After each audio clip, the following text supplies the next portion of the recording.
আসসালামু আলাইকুম। চলে এসেছি নতুন আরও একটি ভিডিও নিয়ে তোমাদের মাঝে। আশা করছি তোমরা সবাই অনেক অনেক ভালো আছো। আজকে আমরা আলোচনা করব ক্লাস 1-এর ইংলিশ ফর টুডে বইটির লেসন 3 ক্লাসরুম ইনস্ট্রাকশনস 3 ইউনিট 3। তো আশা করছি আমাদের সঙ্গে সম্পূর্ণ ভিডিওটা জুড়েই থাকবে। যারা যারা নতুন আমাদের চ্যানেলে তারা অবশ্যই চ্যানেলটি সাবস্ক্রাইব করবে। ভিডিওটি দেখে উপকৃত হলে বা ভালো লাগলে অবশ্যই একটা করে লাইক করে দিও আর শেয়ার করতে ভুলো না বন্ধুদের মধ্যে। তো আজকে আমরা আলোচনা করব সি। এর আগের যে টপিকগুলো নিয়ে আমরা আলোচনা করেছি, যারা মিস করেছো তারা অবশ্যই আমাদের প্লেলিস্টে গিয়ে আগের টপিকগুলো নিয়ে যে আলোচনা হয়েছে প্রত্যেকটা পার্ট প্রত্যেকটা লেসন নিয়ে আলোচনা হয়েছে, যারা মিস করেছো অবশ্যই আমাদের চ্যানেলের যে ক্লাস 1-এর ইংলিশ বইয়ের যে প্লেলিস্টটা আছে সেখানে গেলেও কিন্তু পুরা ভিডিওগুলো পেয়ে যাবে এই পর্যন্ত। তো আজকে শুরু থেকে শেষ পর্যন্ত আমাদের সঙ্গেই থাকো, তাহলে এই পর্বটাও তোমরা পেয়ে যাবে। তো দেখো এখানে কি বলেছে, listen, say and point to the right picture. শোনো, বলো এবং সঠিক ছবিটির দিকে নির্দেশ করো। ঠিক আছে, আচ্ছা। তো সঠিক ছবির দিকে নির্দেশ করতে বলা হয়েছে, এখানে ছবি দিয়ে দিয়েছে।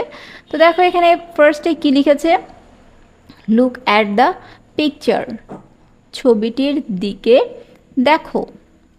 তো আমরা এভাবে কিন্তু এটা মার্ক করতে পারি, তাই না? এই যে এখানে যে টিচার, এখানে যে একটা বোর্ডে ছবি দেখাচ্ছে, তাই না? একটা পাখি উড়ে যাচ্ছে, এই ছবিটি দেখতে বলছে, তাই না? সো এই লেখাটি এই ছবিটার সাথে কিন্তু মিলে যাচ্ছে, তাই না? পয়েন্ট করছে। আচ্ছা, এরপরে কি লেখা আছে দেখো, look at the board, look at the board. তো লুক অ্যাট দ্য বোর্ড, এখানেও আমরা কিন্তু এটা পয়েন্ট করতে পারি, তাই না? এই যে এখানে যে শিক্ষিকা বোর্ডের দিকে দেখতে বলছে, এটা আমরা পয়েন্ট করতে পারি। ঠিক আছে, আচ্ছা। এরপরে কি বলেছে দেখো, সে এ প্লিজ, সে এ প্লিজ। এটা হ্যাঁ, এটাও কিন্তু আমরা এটাকেই বলতে পারি। ঠিক আছে, এই ছবিটাকেই আমরা পয়েন্ট করতে পারি। কেন? কারণ হচ্ছে এই ম্যাডাম অথবা এই শিক্ষিকা অথবা টিচার কি বলছে, এই যে বোর্ডের দিকে এটা লেখে বলছে সে এ please. Okay, say A please অর্থাৎ দয়া করে বলো এ। ঠিক আছে, আচ্ছা। এরপরে কি আছে, look at the number, look at the number. এখানে লুক অ্যাট দ্য নাম্বারের কোনো ছবি নেই, তাই না? আচ্ছা, লিসন প্লিজ, লিসন প্লিজ। আচ্ছা, এই যে এখানে আমরা দেখতে পাচ্ছি টিচার বই পড়ছে এবং স্টুডেন্টরা শুনছে, তাই না? তো আমরা এখানে বলতে পারি যে এই ছবিটাকে পয়েন্ট করছে। ঠিক আছে, এই ছবিটাকে পয়েন্ট করছে। আচ্ছা, এরপরে কি, রাইট এ প্লিজ। আচ্ছা, লিসেন প্লিজ মানে কি, দয়া করে শোনো। লিসেন প্লিজ মানে দয়া করে শোনো। আচ্ছা, write a please, write a please, দয়া করে এ লিখো, দয়া করে এ লিখো। কোথায় বলো তো, এই যে, তাই না? এই ছবিটাকে পয়েন্ট করছে। তো আমরা এটা এভাবে নিয়ে আসতে পারি, তাই না? এই যে এই ছবিটাকে পয়েন্ট করছে। ঠিক আছে, তো এভাবেই আমরা এই লেখাগুলোর সাথে ছবিগুলো আমরা পয়েন্ট করে করে মিলিয়ে দেব। ঠিক আছে, যে কোন ছবিটাতে কোন লেখাটা বসবে। ঠিক আছে, তো আশা করি তোমরা এটা বুঝতে পেরেছো। এরপরে আসো ডি। ডিতে কী লেখা আছে, রিভিউ অফ ইনস্ট্রাকশনস অর্থাৎ নির্দেশনাগুলোর পর্যালোচনা। রিভিউ, রিভিউ অর্থ কি? রিভিউ হচ্ছে পর্যালোচনা, আর ইনস্ট্রাকশন অর্থ আমরা জানি, ইনস্ট্রাকশন অর্থ হচ্ছে নির্দেশনাগুলো। ঠিক আছে, নির্দেশনাগুলো।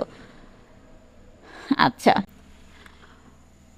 হোয়াট ডাজ ইয়োর টিচার সে অর্থাৎ তোমার শিক্ষক কি বলে।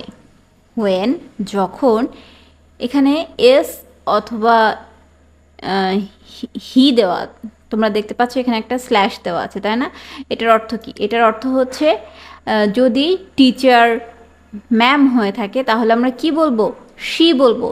তখন আমরা এখানে কীভাবে লিখব, SHE, শি, ঠিক আছে। আর যদি টিচার স্যার হয়ে থাকে তাহলে আমরা কি বলবো, হি বলবো, তাই না, HE, হি। ওকে, এই জিনিসটা বোঝানোর জন্যই কিন্তু এখানে এভাবে স্ল্যাশ দিয়ে বুঝিয়েছে। ওকে, তো আমরা কোন পর্যন্ত পড়েছি, যে what does your teacher say, তোমার শিক্ষক কি বলে, হোয়েন, আমরা হি দিয়েই বলি, when he asks you to do the following act.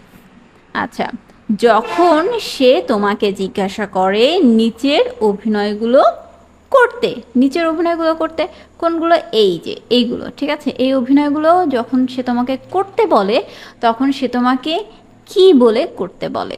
অর্থাৎ আমাদেরকে এই যে এখানে যে ছবিগুলো দেখতে পাচ্ছ, এই ছবিগুলোর যে অ্যাক্টিভিটিগুলো আছে, যে কার্যক্রমগুলো আমরা দেখতে পাচ্ছি, সেগুলো টিচাররা কিভাবে বলবে। যেমন ধরো এখানে একটা স্টুডেন্ট কি বোর্ড ক্লিন করছে, তাই না, তাহলে এখানে কি বলবে teacher, please clean the board, অথবা ক্লিন দ্য বোর্ড প্লিজ, তাই না।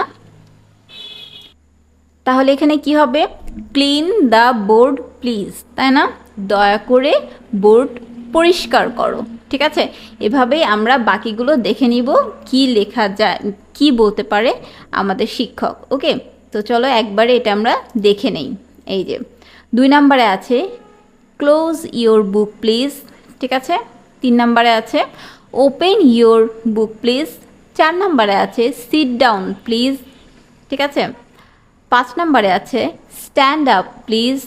6 নম্বরে আছে ক্ল্যাপ ইয়োর হ্যান্ড প্লিজ। 8 নম্বরে আছে right please.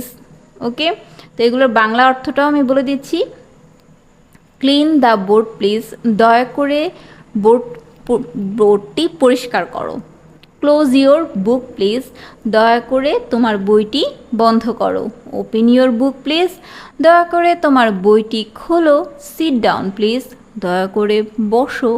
Stand up please, দয়া করে দাঁড়াও। তারপর ক্ল্যাপ ইয়োর হ্যান্ড প্লিজ, হাতে তালি দাও, তাই না, তোমার হাত দুটো দিয়ে হাত তালি দাও। আচ্ছা, রাইট প্লিজ, এখানে কি হবে তাহলে, লেখো দয়া করে, ঠিক আছে।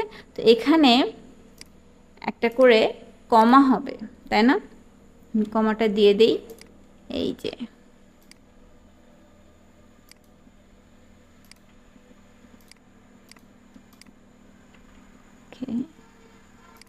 ডান, কমা হবে, ঠিক আছে। এভাবেই তোমাদেরকে এখানে যে লেখাগুলো, যে ছবিগুলো আছে, এই যে অভিনয়গুলো আছে, এই অভিনয় সম্পর্কে লিখতে হবে। তো আশা করি বুঝতে পেরেছো। এরপরে কি আছে দেখো, লুক, লিসেন অ্যান্ড সে। তো এখানে দেখতে পাচ্ছি আমরা একটা ছোট্ট বাবুকে দেখতে পাচ্ছি, তাই না, ছোট্ট একটা বাচ্চাকে দেখতে পাচ্ছি। তো এখানে বাচ্চাটার হেড মানে কি, আমরা জানি হেড মানে মাথা, রাইট। আর এয়ার মানে হচ্ছে কান, ঠিক আছে। নেক মানে হচ্ছে গলা। আমার সাথে সাথে তোমরাও পড়ো, তাহলে কিন্তু তোমাদেরও এটা মনে থাকবে, ঠিক আছে। আমি জানি এগুলো সবগুলোর অর্থই তোমরা জানো, তারপরও একটু মেমোরাইজ করে নেওয়া, তাই না। আচ্ছা, শোল্ডার্স অর্থ কাঁধ, ঠিক আছে। আচ্ছা, আর্ম অর্থ বাহু, ঠিক আছে। নি অর্থ হাঁটু, নি অর্থ কি, হাঁটু, ঠিক আছে। আচ্ছা, এরপরে হেয়ার অর্থ চুল। আই অর্থ চোখ। নোজ অর্থ নাক। মাউথ অর্থ মুখ। তারপর চেস্ট অর্থ বুক। হ্যান্ড অর্থ হাত। ফিঙ্গার অর্থ আঙুল। তারপর লেগ অর্থ পা, ঠিক আছে। আচ্ছা, টোস অর্থ পায়ের পাতা। টোস অর্থ কি, পায়ের পাতা। তো আশা করি বুঝতে পেরেছো। এই ছিল আমাদের আজকের মতো ভিডিও। তো পরবর্তীতে আমরা আবার আসব। এই যে এখানে সুন্দর একটা সং আছে, এই সংটা নিয়ে। তো আশা করি আমাদের সঙ্গেই থাকবে, অবশ্যই আমাদের চ্যানেলটিকে সাবস্ক্রাইব করবে। দেখা হবে নেক্সট ভিডিওতে। সে পর্যন্ত সবাই ভালো থেকো, আল্লাহ হাফেজ।